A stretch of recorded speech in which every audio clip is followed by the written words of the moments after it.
अर्जुन ने श्री कृष्ण से विनम्रता पूर्वक पूछा, प्रभु, मुझे आज तक यह बात समझ नहीं आई कि दान तो मैं भी बहुत करता हूँ, फिर भी सभी लोग कर्ण को ही सबसे बड़ा दानी क्यों कहते हैं।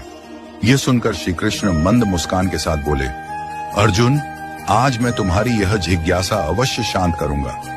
इतना कहकर श्री कृष्ण अर्जुन को लेकर पास ही स्थित एक पर्वतीय स्थान पर गए।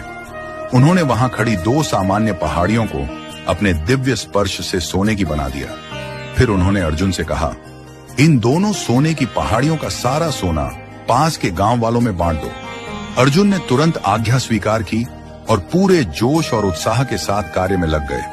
उन्होंने आसपास के गांव वालों को बुलवाया, उन्हें एक सीधी पंक्ति में खड़ा किया और बारी बारी से सोना देना शुरू किया। हर व्यक्ति को वह देखकर देते कि किसे कितनी आवश्यकता है। उन्होंने यह भी ध्यान रखा कि कोई बार बार आकर दोबारा न ले। गांव वाले अर्जुन की जय जयकार करते जा रहे थे। वह भी हर्षित थे कि उन्हें प्रभु के आदेश पर पुण्य करने का अवसर मिला। 2 दिन और 2 रात लगातार उन्होंने बिना विश्राम किए सोना बांटा, किंतु गांव के लोग फिर से लौट आते और पंक्ति में खड़े हो जाते। अर्जुन थकने लगे थे, उनके हाथ कांपने लगे थे। उन्होंने आश्चर्य से देखा कि जिन सोने की पहाड़ियों से वह सोना काट काट कर बांट रहे थे, उनके आकार में रत्ती भर भी कमी नहीं आई थी। थक कर उन्होंने श्री कृष्ण से कहा, प्रभु, अब मुझसे यह काम और नहीं होगा, मुझे थोड़ा विश्राम चाहिए। श्री कृष्ण मुस्कुराए और बोले, ठीक है अर्जुन, तुम अब विश्राम करो। इसके बाद श्री कृष्ण ने कर्ण को बुलवाया।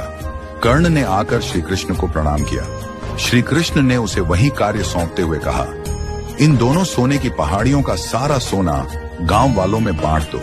कर्ण ने चारों ओर नजर दौड़ाई और कहा, यह सारा सोना आप सबका है, जिसे जितना चाहिए वह जाकर स्वयं ले ले। इतना कहकर वह वहां से चुपचाप चले गए। न कोई पंक्ति, न कोई जांच, न किसी प्रकार का निर्णय कि किसे कितना मिले। जो आया जितना उठा सकता था उठाकर ले गया। अर्जुन यह सब देख रहे थे। उन्हें अपने भीतर कुछ असहजता महसूस हुई। उन्होंने श्री कृष्ण से पूछा, प्रभु, ऐसा करने का विचार मेरे मन में क्यों नहीं आया।